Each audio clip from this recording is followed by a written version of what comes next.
Bismillahirrahmanirrahim. Assalamualaikum warahmatullahi wabarakatuh. Alhamdulillahirabbil alamin. Masih berjumpa dengan saya dalam kajian kalam.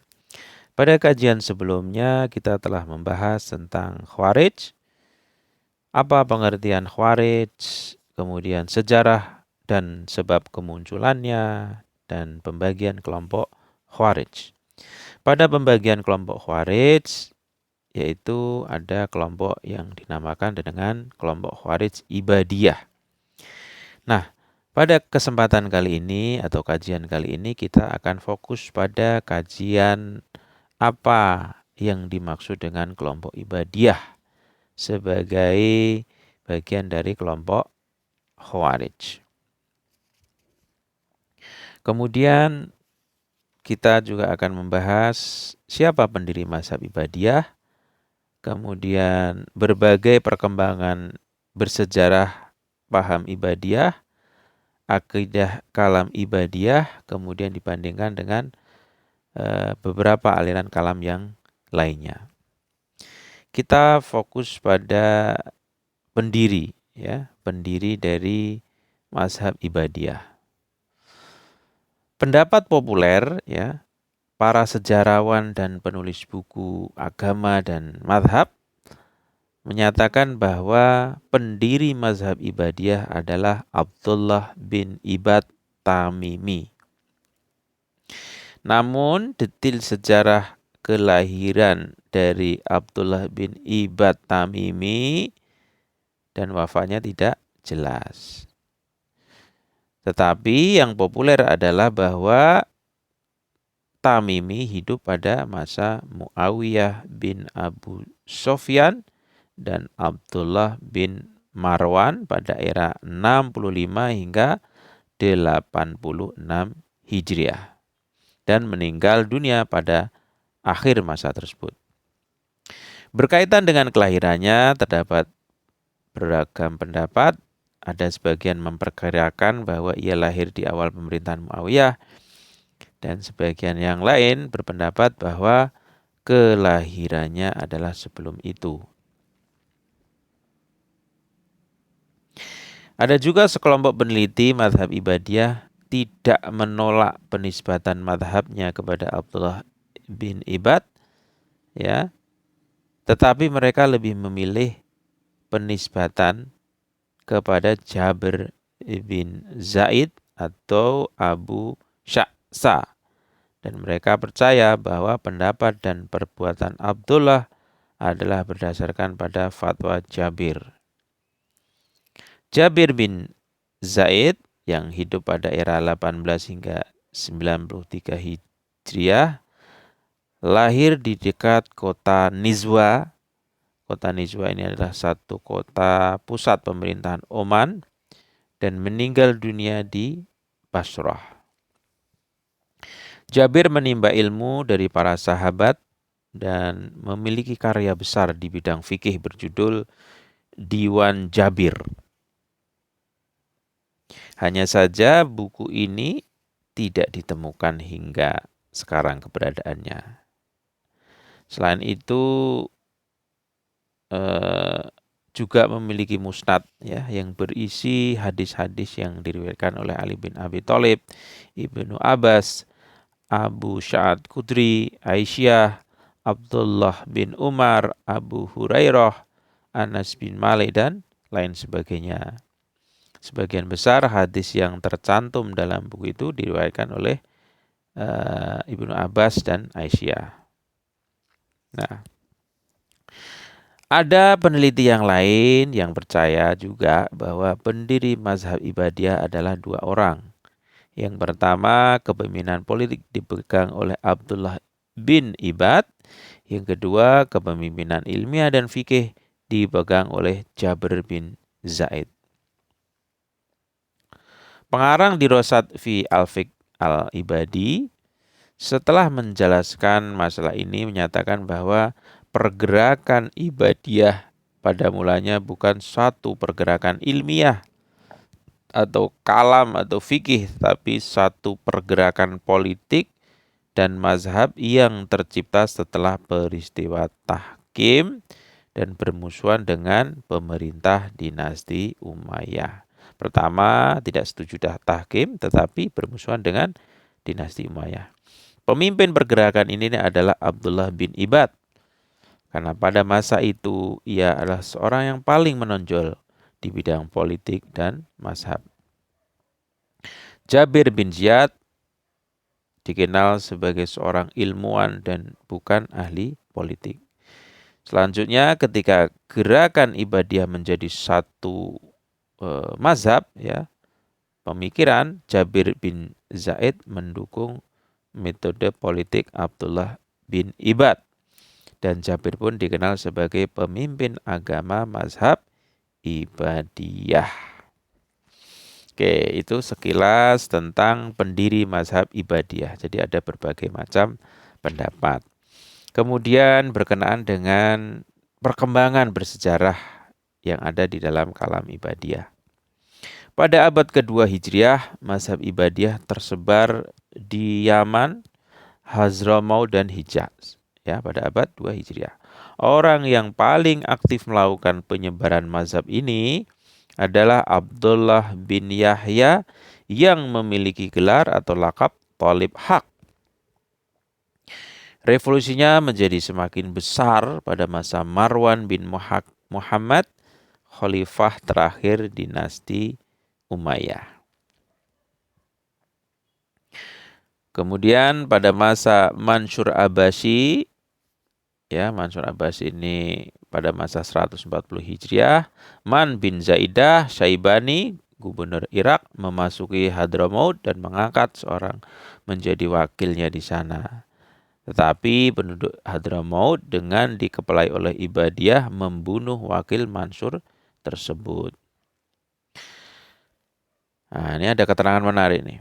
Ibadiyah juga mendirikan pemerintahan Libya dan Aljazair. Tentunya di dua negara ini para pengikut Ibadiyah banyak ya. Pemerintahan mereka di Libya tetap berdiri hingga lebih dari 300 tahun. Dari 141 hingga 144 Hijriah. Abdurrahman bin Rustam juga mendirikan pemerintahan dinasti Rustum di Afrika Utara dan mampu bertahan hingga 150 tahun. Sekitar 144 hingga 296 Hijriah. Pusat pemerintahannya terletak di kota Torat, Afrika Utara. Salah satu pusat penting mazhab Ibadiyah. Kekuasaan pemerintah mereka meliputi berbagai kawasan, misalnya Aljazair, Haran, Jabal, Uras, setengah Tunisia Selatan, dan sebagian besar Libya. Kemudian saat ini ya, penganut mazhab Ibadiyah tinggal di berbagai kawasan dunia Islam. Kalau sebelumnya itu masa kuno, ya, masa sekitar 144 hingga 296 Hijriah. Nah, saat ini penganut mazhab Ibadiyah tinggal di berbagai kawasan di dunia Islam dan penganut terbanyak mereka ada di Kesultanan Oman. Akidah Ibadiyah ini diterima di negara ini sebagai mazhab resmi pemerintahan, jadi mayoritas. Berbagai kelompok Ibadiyah menetap di Zanzibar, bagian dari Tanzania, kemudian menyebar di gurun Sahara Afrika, khususnya dataran Mizab di Aljazair, kemudian di Gunung Nufusah di Libya, dan di Pulau Jirba di Tunisia. Oke. Itu tadi berbagai perkembangan bersejarah Ibadiyah. Kemudian juga sebelumnya saya sudah menerangkan tentang siapa saja pendiri mazhab Ibadiyah menurut berbagai peneliti. Nah, sekarang kita masuk pada akidah kalam Ibadiyah. Dengan cara membandingkan pendapatnya dengan pendapat mazhab yang lain. Sebagian penulis yang hidup semasa dengan kaum Ibadiyah percaya bahwa kelompok Ibadiyah berbeda pendapat dengan seluruh kelompok Islam hanya pada dua perkara. Ya. Jadi berbedanya hanya dua perkara. Perkaranya apa? Pertama, menyalahkan tahkim. Ya, berarti menyalahkan dua belah pihak antara Ali dan Muawiyah. Kedua, pemimpin tidak disyaratkan dari suku Quraisy, tidak harus dari suku Quraisy. Tetapi pada seluruh perkara yang lain adalah sama, ya. Selain itu, selain dua itu adalah sama dengan salah satu mazhab kalam yang populer.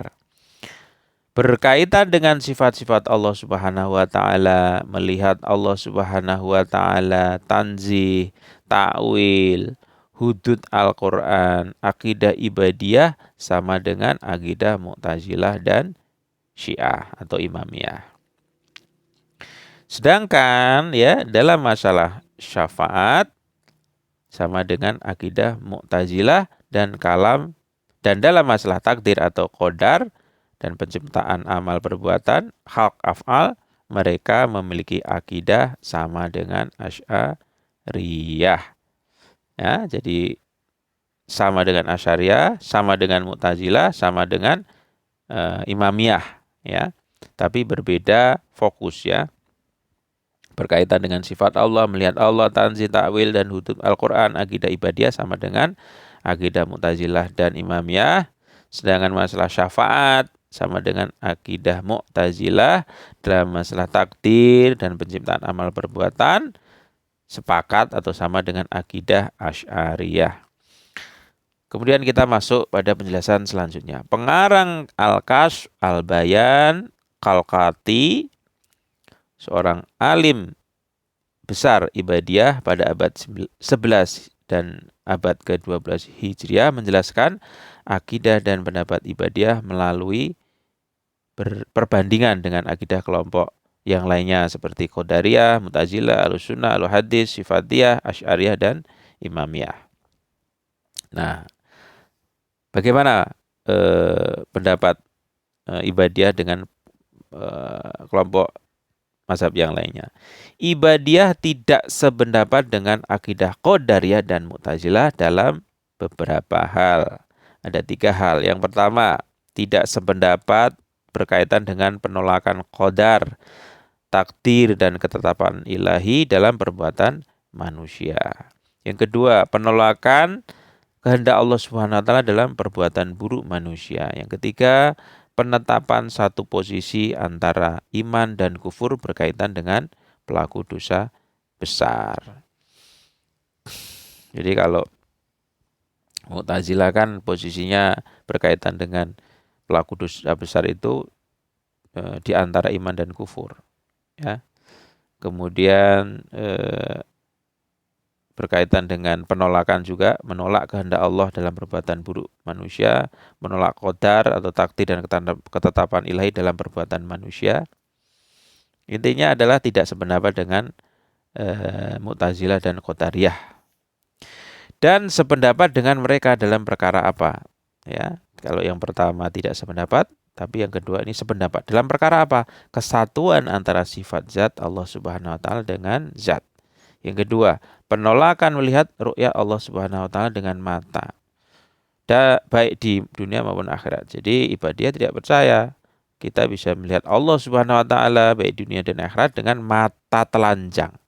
Ya, dengan mata yang kita miliki ini. Ketiga, penetapan hak pahala bagi orang mukmin yang tidak berbuat dosa atau yang telah bertobat. Kemudian yang keempat, penetapan kekal, ya, penetapan kekal pada siksa bagi pelaku dosa besar yang meninggal dunia tanpa bertobat. Sependapat, menolak adanya nas atau dalil wahyu dalam masalah imamah. Jadi menolak, ya, paham ibadi menolak paham imamah berkaitan dengan dalil nas. Kemudian ibadiyah tidak sependapat dengan akidah Ahlussunnah dan Asy'ariyah dalam beberapa hal. Apa diantaranya? Penetapan sifat-sifat khabariyah tanpa takwil. Berarti ibadiyah setuju adanya takwil sifat-sifat khabariyah. Yang kedua, penetapan bahwa hari kiamat orang-orang mukmin dapat melihat Allah Subhanahu wa taala dengan mata. Ini tidak sependapat. Berarti Ahlussunnah dan Asy'ariyah percaya kita bisa melihat Allah Subhanahu wa taala dengan mata telanjang. di akhirat. Ketiga, keyakinan bahwa sifat zat Allah Subhanahu wa taala adalah tambahan atas zat di luar zat. Nah, tidak percaya kalau Ahlussunnah Asy'ariyah percaya. Keempat, keyakinan terhadap syafaat bagi para pelaku dosa besar. Orang sudah melakukan dosa besar nggak mungkin dapat syafaat. Kata Ibadiyah, pelaku dosa besar tidak kekal di neraka. Tidak sependapat, ya, tidak akan kekal di neraka. Keenam, syarat seorang pemimpin atau imam adalah berasal dari suku Quraisy. Tidak sependapat, ya, bisa dari suku yang lainnya. Kemudian Ibadiyah sependapat dengan mereka. Jadi Ibadiyah sependapat dengan mereka dalam beberapa perkara. Apa itu? Penetapan qadar, takdir, ketetapan Allah pada perbuatan manusia. Jadi sependapat dengan Asy'ari dan Ahlussunnah. Yang kedua, sependapat berkenaan dengan kehendak umum Allah Subhanahu wa taala dalam perbuatan manusia, baik dan buruk. Yang ketiga, penciptaan perbuatan, hak, al-amal, dan perolehan. Sama pandangannya dengan Ahlussunnah dan Asy'ariyah. Dari semua yang telah disebutkan, dapat diketahui kesamaan dan perbedaan akidah Ibadiyah dengan Imamiyah. Mereka sependapat dengan akidah Imamiyah dalam perkara apa? Dalam perkara kesatuan sifat zat Allah dengan zatnya. Sifat zat satu dalam pandangan Imamiyah. Ini juga didukung oleh Ibadiyah. Yang kedua, takwil dan penafsiran sifat-sifat khabariyah. Jadi sifat-sifat khabariyah, tangan, mata yang dinisbatkan pada Allah itu harus ditakwil. Ketiga, kemustahilan melihat ru'ya Allah Subhanahu wa taala dengan mata. Mustahil. Ya, Imamiyah juga mengatakan demikian. Allah Subhanahu wa taala tidak bisa dilihat dengan mata telanjang pada saat akhirat, tapi dengan mata yang lain, ya. Dan mereka tidak sependapat dengan akidah Syiah Imamiyah dalam beberapa perkara. Dalam apa? Dalam hal apa? Dalam hal nas dalam imamah. Jadi imam percaya bahwa kepemimpinan itu berdasarkan nas. Ibadiyah tidak percaya. Kedua, keyakinan terhadap syafaat bagi para pendosa. Ya, orang yang melakukan dosa bisa mendapatkan syafaat. Ya, kalau misalnya bertaubat dan seterusnya. Ibadiyah tidak percaya. Ketiga, pelaku dosa besar tidak kekal di neraka. Keempat, melakukan dosa besar tidak menyebabkan kafir dan musyrik. Nah, kalau Imamiyah pelaku dosa besar, ya fasik, ya. Tapi posisi iman masih, ya. Nah, demikian tadi perbandingan, ya, pada bab yang akhir. Jadi bagaimana pandangan Ibadiyah berkenaan dengan pandangan kalam, ini kita bandingkan dengan Qadariyah, Mu'tazilah, Ahlussunnah, Syifatiyah, Asy'ariyah, dan Imamiyah. Ada yang sependapat, ada yang tidak sependapat dalam beberapa hal. Demikian tadi penjelasan dari saya, semoga bermanfaat. Sekian, wassalamualaikum warahmatullahi wabarakatuh.